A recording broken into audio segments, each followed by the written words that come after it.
Jay? Yeah. At this point? Nah, I would want, why? Jay-Z didn't just rise to power. He stepped over the very people who helped him get there. The first name in that shadow trail, DeHaven Irby, the childhood friend who once took a bullet for him in the heart of Brooklyn's Marcy houses. They weren't just friends, they were brothers in the grind, bound by loyalty, struggle, and the street dreams that shaped their paths. DeHaven wasn't just another face in Jay's story, he was the blueprint. He's the one who schooled young Sean Carter on the street hustle, how to move weight, dodge danger, and read the code that ruled the block. Every slick lyric and street-coded line Jay rapped in his early days came from lessons DeHaven taught firsthand. First sucker move that he pulled, in your opinion? Wow, I got a string of them, but look at me in my face, right? During my trial, look at me in my face telling me, yo, don't worry about it, bro. I got you. And I never see him again. During one of those chaotic street ambushes, DeHaven caught a bullet in his side while protecting Jay from the gunfire. The wound left a deep scar, one Jay later immortalized in his 1996 track when he rapped, "My man got his side sprayed up on the Uptown block." DeHaven swears that line was about him. Back then, they were tighter than family. Jay was even the godfather to DeHaven's daughter. They moved through Brooklyn, Trenton, and Maryland like street moguls in the making. Partners in the grind long before the fame, the money, or the recording studios ever came. It's not just karma, that's just the forces of nature or how things work. You ruin people's lives, you do harmful things, and who's to say that he might ever pay that price? Who's to say he even done anything wrong to anybody else in his eyes? To me, that's not even the same person. That's someone else. It's not the Sean, the Jay I grew up with. Loyalty always comes with a price, and for DeHaven, the bill hit hard in 1998. That's when federal agents swooped in, tearing down the empire they'd built together. DeHaven was hit with a major conspiracy charge that could have kept him locked up for decades. He claims Jay looked him dead in the eye and said, "Don't worry, bro, I got you." But according to DeHaven, that was the last real convo they ever had. When the trial started, Jay vanished. No visits, no money for lawyers, not even a call to his family. DeHaven fought alone with a court-appointed attorney, swearing he never snitched or cooperated. He eventually walked free, but broke, forgotten, and betrayed. Then came the ultimate slap in the face. In 2007, Jay dropped "No Hook," spitting, "DeHaven for caving, that's why we don't speak," basically calling his old friend a rat. In their world, that's a death sentence for your name. DeHaven's been fighting that stain ever since, posting proof, interviews, and saying Jay straight up made it up to erase him from history. He's called Jay Cold-Hearted, a man who traded loyalty and brotherhood for fame and image. Weirdo. I don't get no what you got in your head, that neural link. You'll never outthink me. Ever. The drama hit a new level when DeHaven claimed Jay-Z teamed up with Ray Perez, his ex from the early 90s, who's now running Roc Nation. The twist? Perez once cooperated with federal agents in a separate trafficking case, her name even popping up in DeHaven's court files. Talk about irony. The same man who branded his old friend a snitch was now side by side with someone who'd actually flipped. Whether that was business or betrayal, it looked bad, especially for a rapper who built his empire on street loyalty. DeHaven didn't hold back either, saying flat out, he's a coward, and he knows it. Now you one of Jay-Z's day ones, like one of the original Circle crew members, brothers. 30 years. 30 years. How'd y'all first connect? Streets, man. It was a connection through a mutual friend. Some people in Jay's circle got tossed aside, but a few knew exactly how to play the game. Emory Vegas Jones was that rare exception. He came from the same streets, hustled the same corners, and when the feds came for him in 2000, he took his 16-year sentence without a sound. No begging, no calls for help, just told his family, "You don't owe me nothing." That silence spoke volumes. Jay never forgot it. He visited, answered calls, and even opened his 2006 track, Do You Want to Ride? With a real recording of Emory calling from behind bars. When Emory walked free in 2016, Jay delivered, put him on as Roc Nation's lifestyle head, and gave him equity in the Paper Planes brand, which soon scored a collab with Puma. Their bond became hip-hop legend, loyalty honored, silence rewarded. But the contrast was loud. DeHaven got erased. Emory got elevated. So people can't help but wonder, was that loyalty Jay celebrated, or just quiet compliance that kept the empire safe? They all passed, you know. None of them could see the vision. But I mean, you know, I'm gonna be honest with you about that. I'm glad. Behind Jay's rise was another power player, Kareem Biggs Burke, the silent force who co-founded Roc-A-Fella Records in '94 alongside Jay-Z and Damon Dash. Biggs wasn't just a partner, he was the money man, flipping street cash into a full-blown empire. By the late 90s, Roc-A-Fella was unstoppable, dropping classics and minting millionaires. But when the feds came knocking again, Biggs took the hit. In 2010, he was busted in a massive multi-state operation and hit with 5 years in federal prison for trafficking charges. People gonna believe what they want to believe anyway, so, I mean, why waste my time? And sometimes you respond to something that brings way more attention to it, too. That too, and it's just, it goes into another space, and then you just like, oh, y'all not listening to me? While Biggs sat in prison, Jay-Z sold Roc-A-Fella to Def Jam and pushed his solo empire to new heights. Many insiders believe that move wasn't just business, it was strategy, a way to quietly step away from any possible fallout. When Biggs got out in 2016, he was a changed man, more spiritual, more cautious, and focused on giving back. In a 2017 interview, he called the Roc-A-Fella split a planned exit, but fans still ask, who really planned it and who walked away richer? The pattern was clear: support when useful, silence when risky. DeHaven, abandoned and discredited. Dame Dash, blacklisted after the sale. Biggs, locked up and replaced by suits. Even producer Lance Un Rivera, stabbed in a Manhattan club in '99, disappeared from Jay's story after the dust settled. Rivera later said Jay wasn't the one who stabbed him, yet Jay took the plea, got probation, and left people asking, did he fall on the sword for someone else, or just keep control of the story?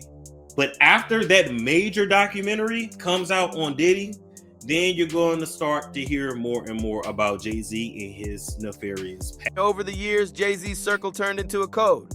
Stay useful, stay close, become a risk, and you vanish. Those left behind watched from the sidelines as his fortune soared into the billions. His empire stretched from Brooklyn's corners to Manhattan boardrooms, from hustling powder to signing billion-dollar deals with luxury brands. But behind the shine, his world got colder. Friends replaced by lawyers, executives, and calculated moves meant to protect the brand. Loyalty was traded for leverage. DeHaven kept their feud alive through videos. Dame Dash accused him of blocking his bag, and Biggs, ever calm, avoided the drama but never denied the cracks. Then came the biggest storm yet. In 2024, Diddy's racketeering and trafficking arrests sent shockwaves through the industry, and Jay-Z's name landed right in the headlines. For decades, they'd been tight, sharing stages, throwing lavish brunches, even donating side by side.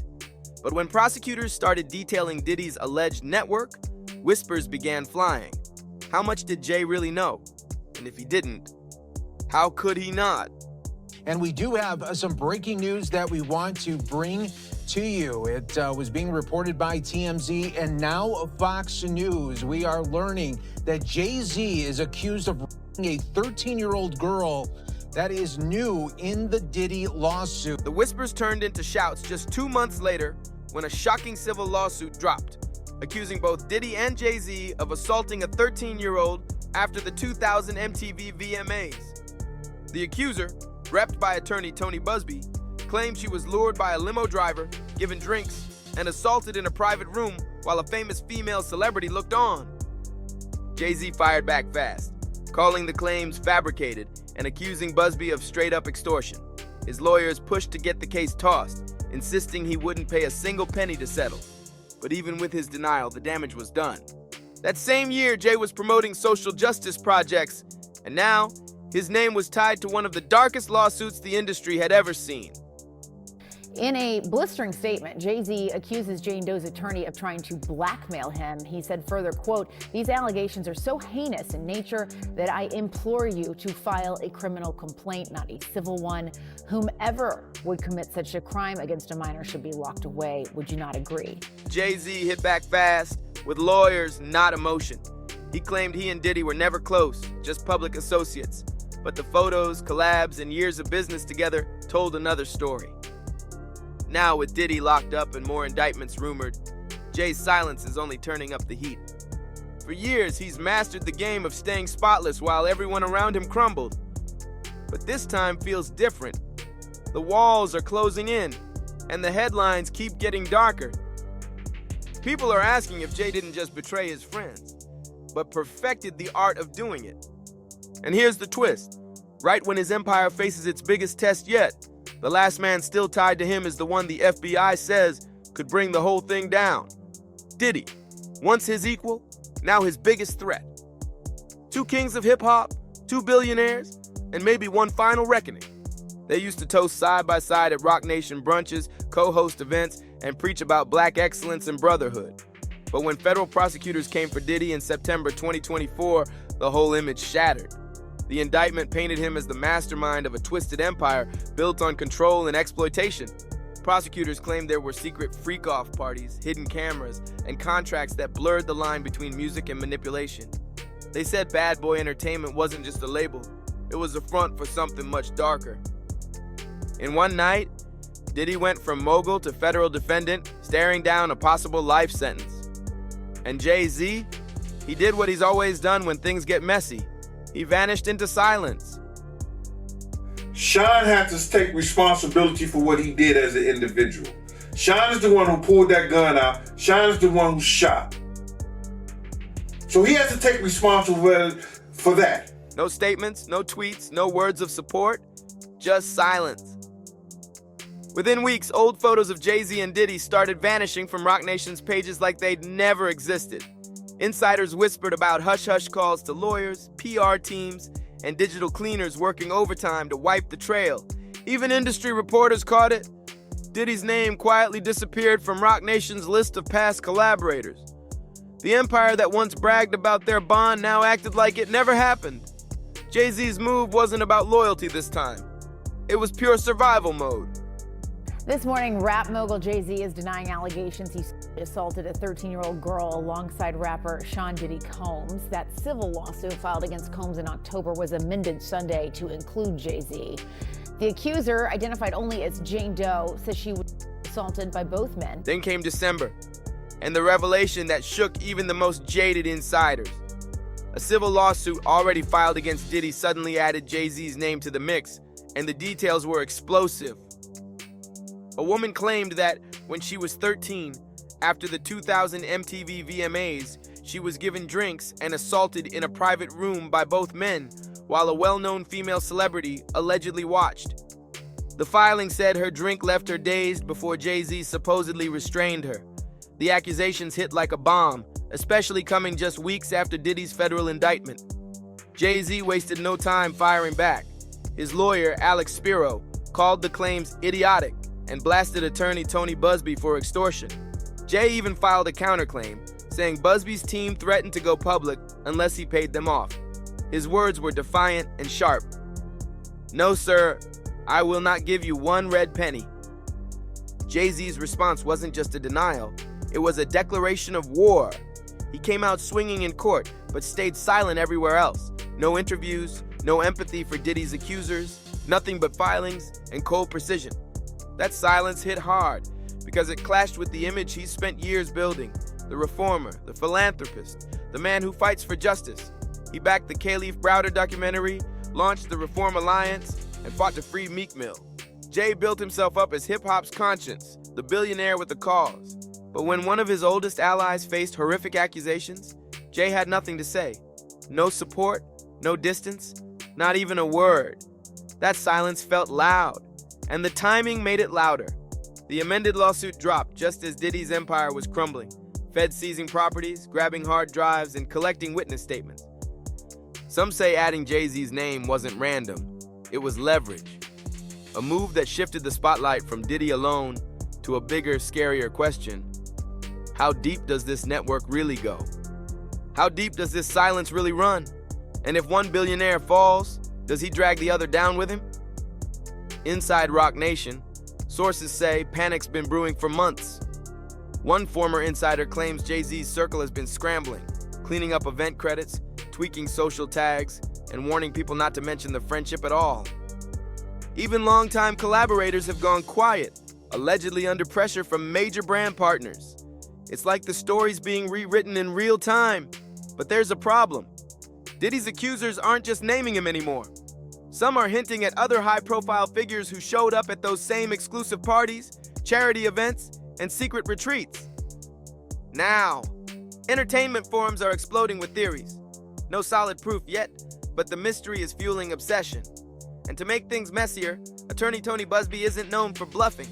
He only files when he's sure he's got receipts. So the question hanging over everyone is chilling. What's he holding back that the public hasn't seen yet? As far as, is he going to turn people in? Is he going to cooperate? If the federal government wants him to cooperate and they're going to cut his time, because right now he's looking at 15 to life. With all the charges he had to, he won't get out till 70 years old. He about 70. That's when they start talking about letting him come to a halfway house. The contrast between Diddy's collapse and Jay-Z's calm raises one haunting question. Was it fate or strategy? In 2019, Jay-Z became hip-hop's first billionaire, praised as a business genius. 5 years later, Diddy's billion-dollar empire is rubble, and he's sitting in federal custody. One man crowned a saint of success, the other branded a cautionary tale. Industry insiders can't help but see the pattern. Jay-Z's always known when to walk away. DeHaven, Dame, Biggs, all gone once their risk outweighed their value. Maybe this is just another cold move in a long game of power. Except now, the stakes are global. Word inside the industry says investigators might widen Diddy's case to rope in other major players. Some reports claim agents are digging through old footage and files dating back to the late 90s. If any of that touches Roc Nation's orbit, Jay could find himself dragged into hearings he's dodged his whole career. His silence looks like strategy, but maybe it's fear. Because if Diddy flips or one of his people cuts a deal, that silence won't save him fast enough. Still, Jay keeps moving like nothing's wrong. Front row at galas, promoting NFL partnerships, and dropping luxury collabs while the world whispers. The machine keeps running, fueled by control and quiet power. But behind those closed doors, one rule has always defined his empire: never let the streets touch the business. And now, that code's cracking. Because when the boardroom turns into the crime scene, loyalty stops being virtue. It becomes evidence. I want you to think about this. Allegedly, Sean Carter is responsible for enacting Hype Williams to put Aaliyah on a faulty plane to move her out the way as punishment for rejecting him, and so he could level up Beyonce, who was struggling. Jay-Z built his empire on survival, turning betrayal into blueprint. But this time, the storm isn't outside. It's closing in, tearing at the edges of his spotless image. The question haunting the industry now is chilling. When the truth finally hits, will it prove he's the ultimate mastermind or reveal the price of his silence? So what do you think? Was Jay-Z protecting his empire or hiding behind it all along? Drop your thoughts in the comments, hit like, share, and subscribe, because this story is just getting started. See you on the next one.